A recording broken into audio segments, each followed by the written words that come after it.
main Middy line, the Mid-Suffolk line, ran from Hawley through to passenger works as far as Laxfield. There was a goods freight only, or goods as it was called in those days. Didn't use the word freight. That went as far as Crackfield, because the original intention was the line would go right the way across to Halesworth on the East Suffolk line. From there was a narrow gauge line that ran through to Southwold. The grand plan at the time then, that would give you a cross-country route from the Midlands right the way across to Southwold, which was then a working port. Financial restrictions decided this wasn't possible, and in 1923, when the myriad of railway companies in this country got formed into what was known as the Big Four, and in this area most of our railway was Great Eastern Railway, which became part of the London North Eastern Railway, the LNER. But the Mid-Suffolk was always a private railway company. It wasn't part of the Great Eastern Railway. And by 1906, it was already virtually bankrupt or in the hands of a receiver, and the LNER did not want it until they were forced by a court order to take it over in 1924. And then it just basically staggered on until 1952. But looking back at some of the grand plans they had, and so the railway as we knew it, or others knew it, so it ran from Laxfield to Hawley, which was the junction on the main Ipswich to Norwich line. There was also plans from a junction at Kenton, and that would run south down through Debenham, Framsden, Helmingham, and pick up again with the East Suffolk line at Westerfield, just north of Ipswich. The only piece of evidence I've seen of that is just north of Debenham on the B1077. You can just see the remains of a railway bridge, but the railway was never actually built. Obviously, being a very rural line, the pace was slow, health and safety had not been invented. Children riding on the footplates, which was quite a common theme at lots of stations. There's a quote somewhere about how many level crossings there were between Hawley and Laxfield. It was unbelievable. It was 19 miles, and I think there was between 30 and 40 sets of level crossing gates. And a lot of these just had to be manually operated, either by the farmer or by the driver of the train.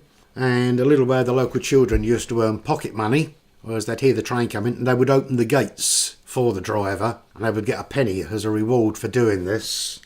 And there are stories of a certain driver who would carry a shotgun in the cab of the locomotive, and on the outward journey would line up his lunch, take aim. Couldn't stop and get it then, because that's classed as poaching. But on the return journey, would stop and pick up his trophies. So it'd be rabbits, pheasants, or whatever. There was a story about Crackfield. The farmer had ordered a chicken hut to come by rail to Crackfield station. He arrived and he took the waiting room, which he thought was a chicken hut.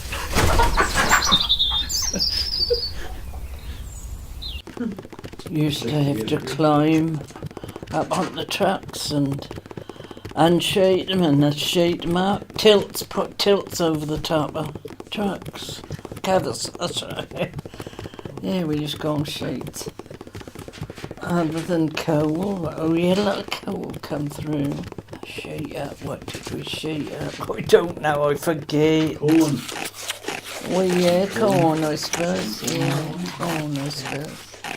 When I was a boy, when I was a boy at school, we used to, me and Oliver Warren, we used to walk down to Laxfield station, take a little bag, and turn into the station yard. Frank Hubbard would be in the stations here, but we'd turn in, go up behind the station, and up there to where the engines were, and we'd fill them little bags up with coals, and come back, take it home to our mothers, because I'll tell you what, folks don't realise now, but mind that we were bad. Farmer at the yew tree, before I went there, his dog used to come down the road and get the paper and carry it home to him, and I wouldn't let anybody read it. I do know that for a fact. I came home by train. I was getting tired. So I got in there and nobody in the coach, so I fell asleep. Joel, I woke up. Somebody was calling, Walnut, Walnut. I thought, hello? Where the devil have I got to? Do you know where it was? Whirlingworth. Walnut, Walnut.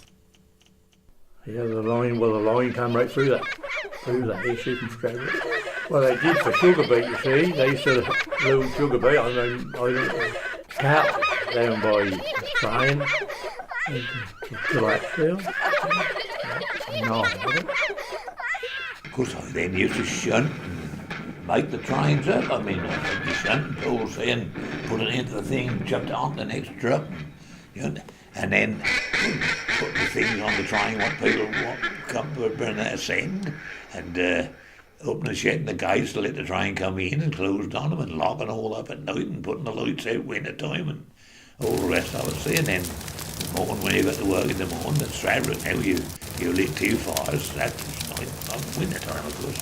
You lit 2 fires, one in Harley Bartwright's office and one in Andrew Gladwell's office at the same master.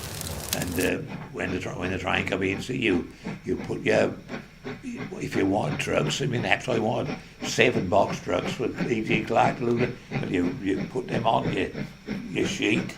See what you had every day, you fill that all in. Well, as I say, I've been to some of them stations, and one truck in the yard.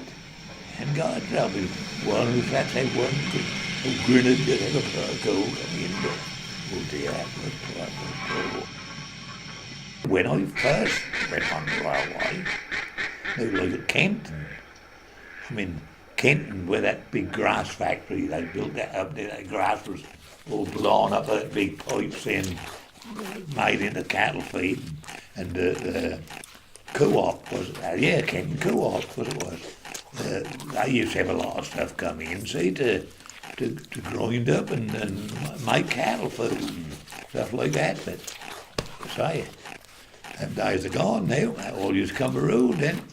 While he was stationed, there was a man bought that, Kenneth Smith. He bought that home and he put that on a big bit of land. He'd got a field there, it's about 1.5 acres, 2 acres. But he put that on the bottom there and that was full of pigs.